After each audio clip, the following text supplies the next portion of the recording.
Since you guys have been curious on the process of my editing, I'm going to show y'all what it normally takes to go through it. I it's a long process. A lot of mistakes are typically found while I edit, which is it's not necessarily surprising. It's to be expected. But I'm going to show you guys a little step by step tutorial on how this happens and the process it takes. Some parts of it are going to be sped up, and by some parts, I mean the whole thing, because recording it while I was editing, each one took me around 20 something minutes, so they're going to be sped up for both of our sakes, all of our sakes, both of us. But I'm going to be talking through the clips, and of course, the audio is muted because I don't, once again, want to get smited by YouTube for copyright. But I'm going to talk y'all through this, and show you the process. I used two of my edits as an example. One of them is my Alistair edit, so I can show you guys what the process is with not only the text, but also getting the clips for the videos. And the other one is my Radio Apple edit for the images. So this is going to be a small step-by-step thing. Okay, to start us off with the edit, I typically always extract an audio from a video that I've downloaded off of CapCut. Yes, I have all of the templates for Hasbin Hotel, videos for Hasbin Hotel. I typically I listen to the audio first, delete the parts that I don't need, or crop it, whatever works. I do speed it up or slow it down and add a fade to the background. Typically, when I nope, slow it down or speed it up, I also like make sure to click the change audio pitch. You can see me using like a little reference photo, like little reference image of the goofy Alistair, because I genuinely cannot be asked to try and get the clips right at the same time. And me dragging it out of the frame is me like making like a little thing. You'll see that later. I listen to it while clipping it to see where the spots would go. And after I do that, I tend to get the clips. Yes, again, as I said, I have all of the all of the episodes saved because I can. And this is the part that I personally would think would be the most time consuming. As you can see me aggressively scrolling through this. Again, me recording this took me like this one in specific took me the longest, I think, out of the two, because a lot of it was just me. It was just, was just me scrolling through the episodes and trying to remember what clips go where, and yeah, it was a tedious task. But once I figured out how to do it, I put the clips there. Typically, when I do the edits, though, after putting a few clips here and there, like every so often after a clip or two, I will go back to the beginning and listen to the edit from where I started to where I currently am, to see if everything's okay, if a clip needs to be adjusted, all that uh, all that, just to make sure it's okay and in its respective spot, and the clip isn't too long, too short, in the wrong spot. You will also see I'm pretty sure pretty soon that the clips some of the no shit some of the clips I didn't like, so I go back and change it. Like I don't want that clip, I'm going to replace it. So that's also fun.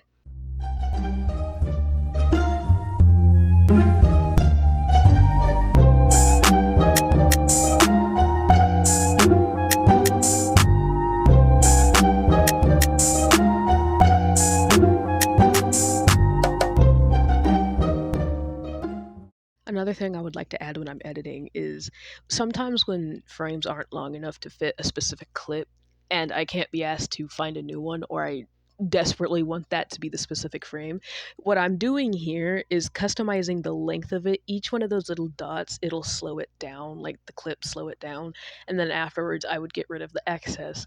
Because if you guys aren't, no offense, oblivious, you can tell that some of the clips do gradually slow down because I can't be asked to fix it. So I kind of do that with some frames. Some others I just leave it be and be on my merry way. After I'm done finding the frames or finding the frames, adding the frames to the edit, I like to watch the edit through entirely to see if everything's okay. Once everything's all right, we move to the prospect of me finding fonts and like words. This is not anything bad. This is the this is the lyrics to the edit that you guys will see or have already saw before this video. It's I typically pick a specific font that I have in my favorites. You're about to watch my internet just decide to disconnect itself, so that's fun. But I switched to my mobile service, so we're fine. Um, I set a duration for the effects, and then pick a specific font that I have in my favorites. I indecisive. I make the text smaller and then lower it just a bit so it's not like smack dab in the middle of the frame so I can see what I'm doing. I also edit it a specific way. And there's a lot of you guys wondering, like, I know one person in specific who always asks me how I get a text to go from red to white. And what I do is I add a keyframe, and those little diamonds are the keyframes that you're about to see. Those little diamonds are the keyframes. And at the last keyframe, I typically add two to make the white last a bit longer. And then at the end of the keyframe, as long as I'm hovering over it, I'm able to change the color from the text to from white to red. It's really not that hard to try to do, but if y'all were curious, that's how it's done. And then the whole process of me dragging it and placing it over there, because it can't be asked to, to actually do it. Like, because I don't remember exactly what color specifically I use sometimes. I tried to go for like an overlay text here, but backtracked and was like, nah, because I do overlay text sometimes in my edits, as y'all have seen.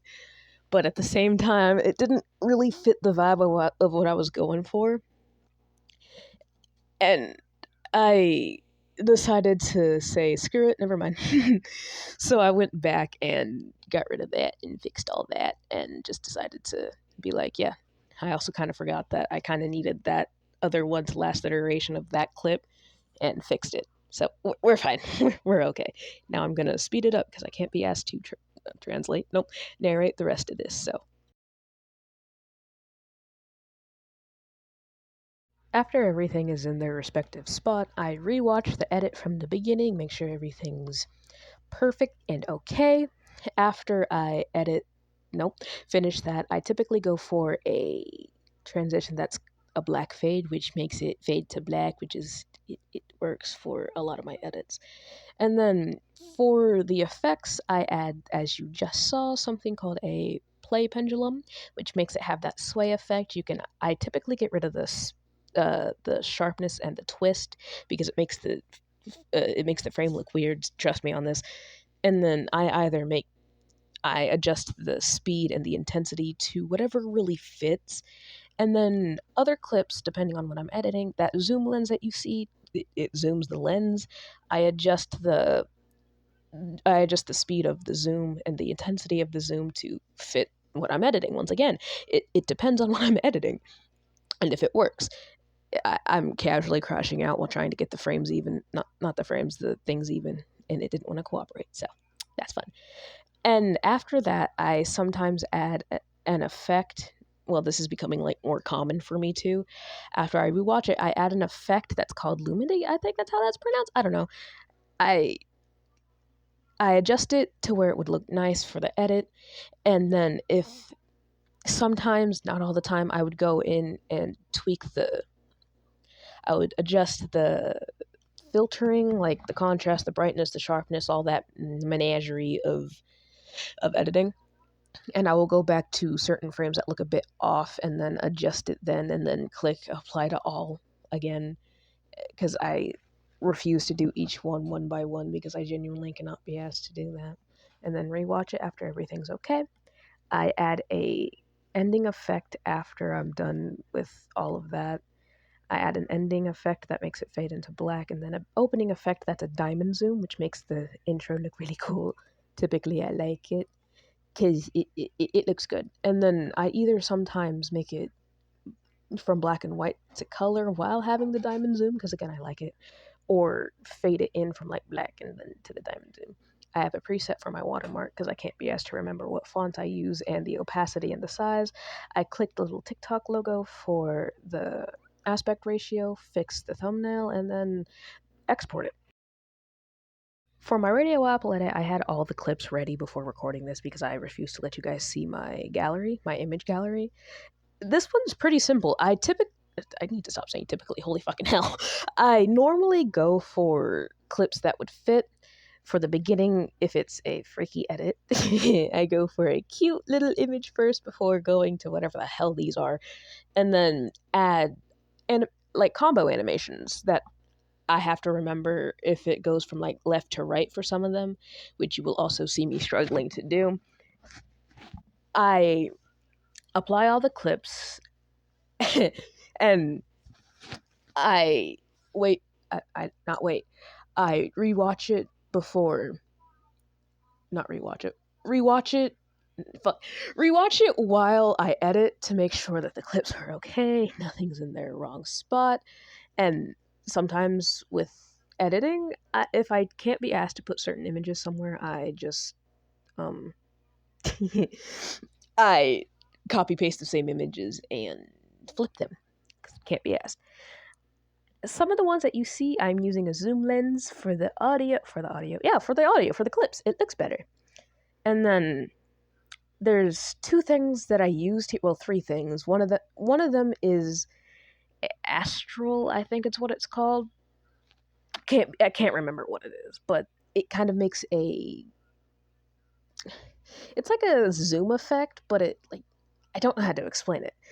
It not the one that you saw me place down first. The first one that you saw me place down was a rebound swing. Lowering the first two options that you get when you click on it gets rid of like the swing effect, and then the last option you can like make it stronger or weaker depending on what you're editing, and it kind of makes it shake at the beginning, which is what I like. I can't explain what the astral does. It kind of makes it.